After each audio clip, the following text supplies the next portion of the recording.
The Monk Who Sold His Ferrari. Robin Sharma, full audiobook, Chapter 13, The Timeless Secret of Lifelong Happiness. When I admire the wonder of a sunset or the beauty of the moon, my soul expands in worship of the Creator. Mahatma Gandhi. It had been over 12 hours since Julian had arrived at my house the night before to share the wisdom he had gathered in Savannah. Those 12 hours were, without a doubt, the most important of my life. All at once, I was feeling exhilarated, motivated and, yes, even liberated. Julian had fundamentally changed my outlook on life with Yogi Raman's fable and the ageless virtues that it represented. I realized that I had not even begun to explore the reaches of my human potential. I had been squandering the daily gifts that life had thrown my way. Julian's wisdom had allowed me the opportunity to come to grips with the wounds that were keeping me from living with the laughter, energy and fulfillment I knew that I deserved.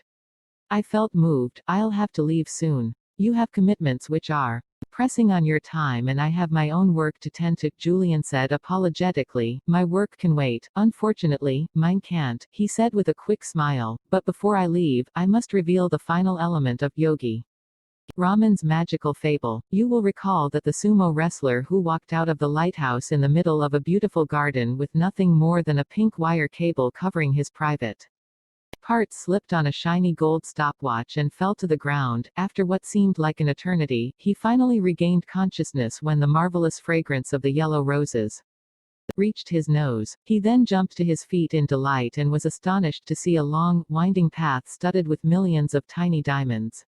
Of course, our friend the sumo wrestler took the path and, in doing so, lived happily ever after. Seems plausible, I chuckled. Yogi Raman had quite a vivid imagination, I'll agree. But you have seen that his story has a purpose and that the principles it symbolizes are not only powerful, they are highly practical. True, I agreed without reservation. The path of diamonds, then, will serve to remind you of the final virtue for enlightened living.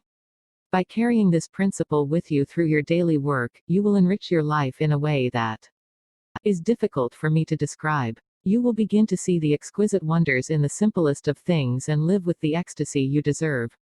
And by carrying out your promise to me and sharing it with others, you will also allow them to transform their world from the ordinary into the extraordinary. Will this take me a while to learn? The principle itself is strikingly straightforward to grasp. But learning how to apply it effectively in all your waking moments will take a couple of weeks of steady practice. Okay, I'm dying to hear it. Funny you say that because the seventh and final virtue is all about living. The sages of Savannah believed that a truly joyful and rewarding life comes only through a process they called living in the now.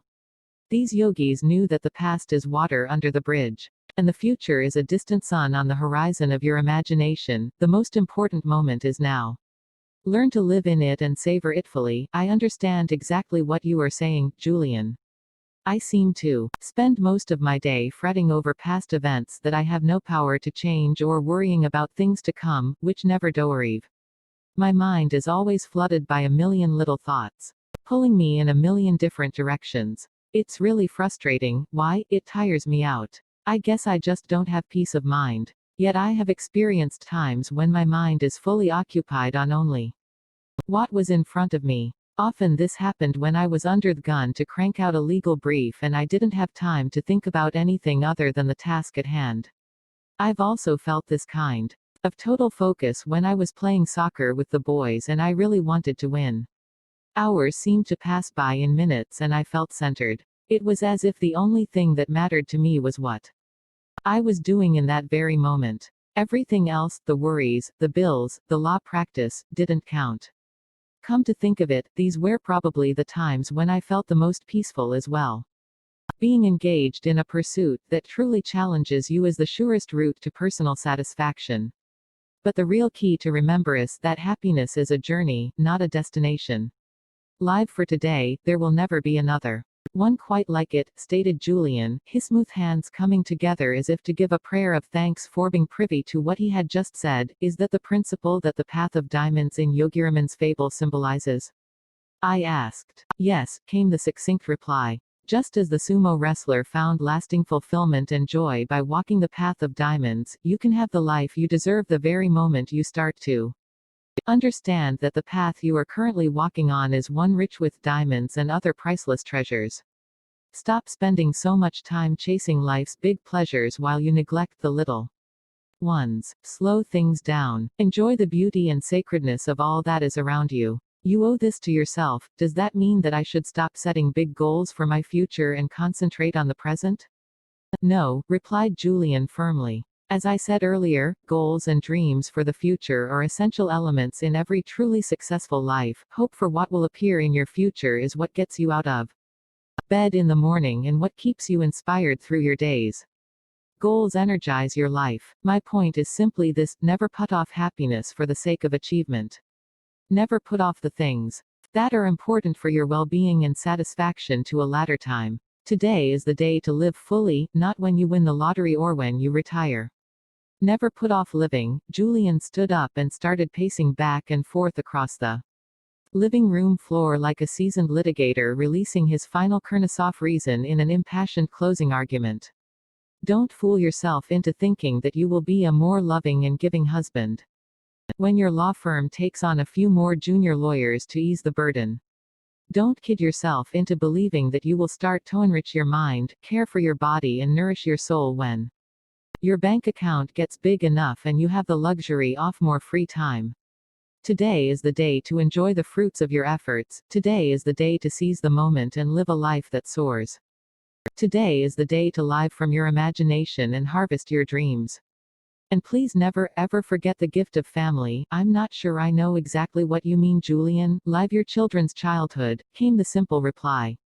Huh, I muttered, perplexed at the apparent paradox. Few things are as meaningful as being a part of your children's childhood. What is the point of climbing the steps of success if you have missed the first steps of your own kids? What good is owning the biggest house in your block if you have not taken the time to create a home? What is the use of being known across the country as a red-hot trial lawyer if your kids don't even know their father? Julian offered, his voice now quivering with emotion. I know whereof I speak. This last comment floored me. All I knew of Julian was that he had been a superstar litigator who hung out with the rich and the beautiful. His romantic trysts with nubile fashion models were almost as legendary as his courtroom skills. What could this former millionaire playboy possibly know about being a father? What could he possibly know about the daily struggles I faced in trying to be all things to all people, a great father and a successful lawyer? But Julian's sixth sense caught me. I do know something of the blessings we call children, he said softly. But I always thought you were the city's most eligible bachelor before you threw in the towel and gave up your practice. Before I was caught up in the illusion of that fast and furious lifestyle that I was so well known for. You know that I was married, yes, he then paused, as a child might before telling his best friend a closely guarded secret. What you do not know is that I also had a little daughter. She was the sweetest, most delicate creature I have ever seen in my life. Back then, I was a lot like you were the first time we met, cocky, ambitious and full of hope. I had everything anyone could ever want. People told me I had a brilliant future, a stunningly beautiful wife and a wonderful daughter. Yet, when life seemed to be perfect, it was all taken from me. In an instant, for the first time since his return, Julian's eternally joyful face was enveloped in sadness. A single tear began to slide down one of his bronzed cheeks and dripped onto the velvety fabric of his ruby red robe. I was speechless and gripped by the revelation of my longtime friend. You don't have to continue, Julian, I offered sympathetically, placing an arm around his shoulder to comfort him, but I do, John. Of all those I knew in my former life, you showed the most promise. As I said, you reminded me a lot of myself when I was younger. Even now you still have so much going for you. But if you keep on living the way you're living, you are headed for disaster. I came back to this place to show you that there are so many wonders waiting for you to explore, so many moments left for you to savor. The drunk driver who killed my daughter didn't take away only one precious life on that sun-soaked October afternoon, he took two. After my daughter's passing, my life unraveled. I started spending every waking minute at the office, foolishly hoping that my legal career might be the salve for the pain of a broken heart. Some days, I even slept on a couch in my office, dreading to return to the home where so many sweet memories had been laid to rest. And while my career did take off, my inner world was a mess. My wife, who had been my constant companion since law school, left me, citing my obsession with my work as the straw that broke the proverbial camel's back. My health deteriorated and I spiraled into the infamous life that I was engaged in when we first met. Sure, I had everything money could possibly buy, but I sold my soul for it, I really did, Julian noted emotionally, his voice still choked up. So when you say, live your children's childhood, you are basically telling me to take the time to watch them grow and flourish. That's it, isn't it? Even today, 27 years after she left us while we were driving her to her best friend's birthday party, I would give anything just to hear my daughter giggle again or to play hide and seek like we used to in our back garden. I would love to hold her in my arms and softly caress her golden hair. She took a piece of my heart with her when she left. And though my life has been inspired by new meaning since I found the way to enlightenment and self-leadership in Savannah, a day doesn't pass without me seeing the rosy face of my sweet little girl in the silent theater of my mind. You have such great kids, John. Don't miss the forest for the trees. The best gift you could ever give your children is your love. Get to know them again. Show them that they are far more important to you than the fleeting rewards of your professional career. Pretty soon they will be off, building lives and families of their own. Then it will be too late, the time will be gone. Julian had struck a chord deep inside of me. I guess I had known for some time that my workaholic pace was slowly but steadily loosening our family's ties. But it was like a smoldering ember, burning quietly, slowly gathering its energy before revealing the full extent of its destructive potential. I knew my kids needed me, even if they might not have told me so. I needed to hear this from Julian. Time was slipping by and they were growing up so quickly. I couldn't remember the last time my son Andy and I had stolen off early on a crisp Saturday morning to spend the day at the fishing hole his grandfather loved so much. There was a time when we would go every weekend. Now, this time-honored ritual seemed like someone else's memory. The more I thought about it, the harder it hit me. Piano recitals, Christmas plays, Little League championships had all been traded for my professional advancement. What was I doing? I wondered. I really was sliding down the slippery slope that Julian described. There and then, I resolved to change. Happiness is a journey, Julian continued, his voice rising once again with the heat of passion. It is also a choice that you make. You can marvel at the diamonds along the way, or you can keep running through all your days, chasing that elusive pot of gold at the end of the rainbow that ultimately reveals itself to be empty. Enjoy the special moments that every day offers, because today, this day is all you have. Can anyone learn to live in the now? Absolutely. No matter what your current circumstances might be, you can train yourself to enjoy the gift of living and fill your existence with the jewels of everyday life. But isn't that a little optimistic?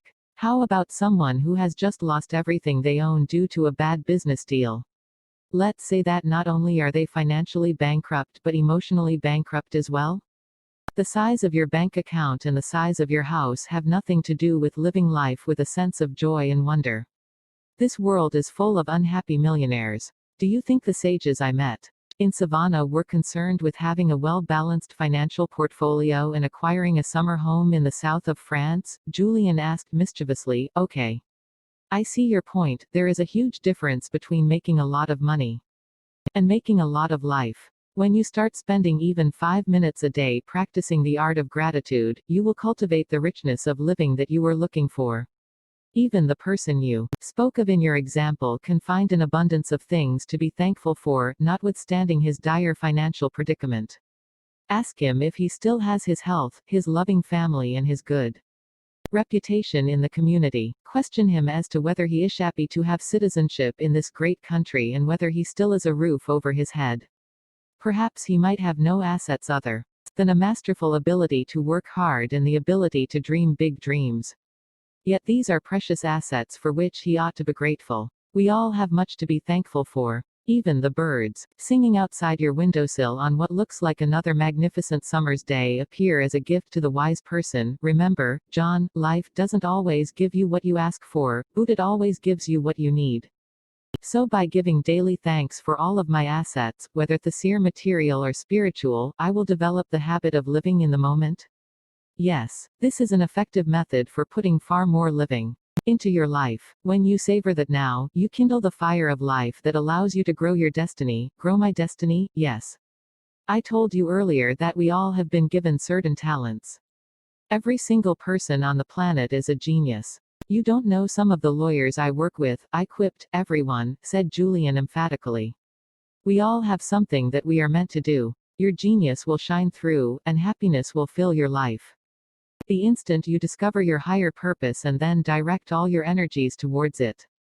Once you are reconnected to this mission, whether it is being a great teacher of children or an inspired artist, all your desires will be fulfilled effortlessly. You will not even have to try. As a matter of fact, the harder you try, the longer it will take you to reach your aims. Instead, simply follow the path of your dreams, in full expectation of the bounty that is certain to flow. This will bring you to your divine destination. This is what I mean by growing your destiny, Julian offered sagely. When I was a young boy, my father loved to read me a fairy tale known as Peter and the Magic Thread. Peter was a very lively little boy. Everyone loved him, his family, his teachers, and his friends. But he did have one weakness. What was that? Peter could never live in the moment. He had not learned to enjoy the process of life. When he was in school, he dreamed of being outside playing. When he was outside playing, he dreamed of his summer vacation. Peter constantly daydreamed, never taking the time to savor the special moments that filled his days. One morning, Peter was out walking in a forest near his home. Feeling tired, he decided to rest on a patch of grass and eventually dozed off. After only a few minutes of deep sleep, he heard someone calling his name. Peter, Peter, came the shrill voice from above. As he slowly opened his eyes, he was startled to see a striking woman standing above him. She must have been over 100 years old, and her snow-white hair dangled well below her shoulders like a matted blanket of wool. In this woman's wrinkled hand was a magical little ball with a hole in the center, and out of the hole dangled a long, golden thread. Peter, she said, this is the thread of your life. If you pull the thread just a bit, an hour will pass in seconds. If you pull a little harder, whole days will pass in minutes. And if you pull with all your might, months, even years, will pass by in days. Peter grew very excited at this discovery. I'd like to have it if I may, he hissed. The elderly woman quickly reached down and gave the ball with the magic thread to the young boy. The next day, Peter was sitting in the classroom feeling restless and bored. Suddenly, he remembered his new toy. As he pulled a little bit of the golden thread, he quickly found himself at home, playing in his garden. Realizing the power of the magic thread, Peter soon grew tired of being a schoolboy and longed to be a teenager, with all the excitement that phase of life would bring. So again he pulled out the ball and pulled hard on the golden thread. Suddenly he was a teenager with a very pretty young girlfriend named Elise. But Peter still wasn't content. He hadn't ever learned to enjoy the moment and to explore the simple wonders of every stage of his life. Instead, he dreamed of being an adult. So again he pulled on the thread, and many years whizzed by in an instant. Now he found that he had been transformed into a middle-aged adult. Elise was now his wife. And Peter was surrounded with a houseful of kids. But Peter also noticed something else. His once jet black hair had started to turn gray, and his once youthful mother, whom he loved so dearly, had grown old and frail. Yet Peter still could not live in the moment. He hadn't ever learned to live in the now, so, once again, he pulled on the magic thread and waited for the changes to appear. Peter now found that he was a 90-year-old man. His thick, dark hair had turned white as snow, and his beautiful young wife Elise had also grown old and had passed away a few years earlier. His wonderful children had grown up and left home to lead lives of their own. For the first time in his entire life, Peter realized that had not taken the time to embrace the wonders of living. He had never gone fishing with his kids or taken a moonlight stroll with Elise. He had never planted a garden or read those wonderful books his mother had loved to read. Instead, he had hurried through life, never resting to see all that was good along the way. Peter became very sad at this discovery. He decided to go out to the forest where he used to walk as a boy to clear his head and warm his spirit. As he entered the forest, he noticed that the little saplings of his childhood had grown into mighty oaks. The forest itself had matured into a paradise of nature. He lay down on a small patch of grass and fell into a deep slumber. After only a minute, he heard someone calling out to him. Peter, Peter, cried the voice. He looked up in astonishment to see that it was none other than the old woman who had given him the ball with the magic golden thread many years earlier. How have you enjoyed my special gift? She asked. Peter was direct in his reply. At first it was fun, but now I hate it. My whole life has passed before my eyes without giving me the chance to enjoy it. Sure, there would have been sad times as well as great times, but I haven't had the chance to experience either. I feel empty inside. I have missed the gift of living. You are very ungrateful, said the old woman. Still, I will give you one last wish. Peter thought for an instant and then answered hastily. I'd like to go back to being a schoolboy and live my life over again. Heathen returned to his deep sleep. Again he heard someone calling his name and opened his eyes. Who could it be this time? He wondered. When he opened his eyes, he was absolutely delighted to see his mother standing over his bedside. She looked young, healthy and radiant. Peter realized that the strange woman of the forest had indeed granted his wish and he had returned to his former life. Hurry up, Peter. You sleep too much. Your dreams will make you late for school if you don't get up right this minute, his mother admonished. Needless to say, Peter dashed out of bed on this morning and began to live the way he had hoped. Peter went on to live a full life, one rich with many delights, joys and triumphs, but it all started when he stopped sacrificing the present for the future and began to live in the moment. Amazing story, I said softly. Unfortunately, John, the story of Peter and the magic thread is just that, a story, a fairy tale. We here in the real world will never get a second chance to live life to the fullest. Today is your chance to awaken to the gift of living, before it is too late. Time really does slip through your fingers like tiny grains of sand. Let this new day be the defining moment of your life, the day that you make the decision once and for all to focus on what is truly important to you. Make the decision to spend more time with those who make your life meaningful. Revere the special moments, revel in their power. Do the things that you have always wanted to do. Climb that mountain you have always wanted to climb or learn to play the trumpet. Dance in the rain or build a new business. Learn to love music, learn a new language and rekindle the delight of your childhood. Stop putting off your happiness for the sake of achievement. Instead, why not enjoy the process? Revive your spirit and start tending to your soul. This is the way to nirvana. Nirvana? The sages of Savannah believed that the ultimate destination of all truly enlightened souls was a place called nirvana. Actually, more than a place, the sages believed nirvana to be a state, one that transcended anything they had known previously. In nirvana, all things were possible. There was no suffering and the dance of life was played out with divine perfection. On reaching nirvana, the sages felt that they would step into heaven on earth. This was their ultimate goal in life, Julian observed, his face radiating a peaceful, almost angelic quality. We are all here for some special reason, he observed. Prophetically, meditate on what your true calling is, and how you can give of yourself to others. Stop being a prisoner of gravity. Today, light your spark of life and let it blaze brightly. Start applying the principles and strategies that I have shared with you. Be all that you can be. A time will come when you too will taste the fruits of that place called nirvana. How will I know when I reach this state of enlightenment? Little hints will appear to confirm your entrance. You will start to notice the holiness in everything that is around you, the divinity of a moonbeam, the allure of a lush blue sky on a scorching summer day, the fragrant bloom of a daisy or the laugh of a mischievous little child. Julian, I promise you that the time you have spent with me will not be in vain. I will dedicate myself to living by the wisdom of the sages of Savannah, and I will keep my promise to you by Sharingal that I have learned with those who will benefit by your message. I am speaking from the heart. I give you my word, I offered sincerely. Feeling the throes of emotion stirring within, spread the rich legacy of the sages to all those around you. They will quickly benefit from this knowledge and improve the quality of their lives. Just as you will improve the quality of yours, and remember, the journey is to be enjoyed. The road is just as good as the end. I let Julian continue. Yogi Raman was a great storyteller, but there was one story he told me which stood out amongst the rest. May I share it with you? Absolutely. Many years ago, in ancient India, a Maharaja wanted to build a great tribute to his wife as a sign of his deep love and affection for her. This man wanted to create a structure the likes of which the world had never seen, one that would shimmer across the moonlit sky, one that people would admire for centuries to come. So every day, block by block, his workers toiled in the hot sun.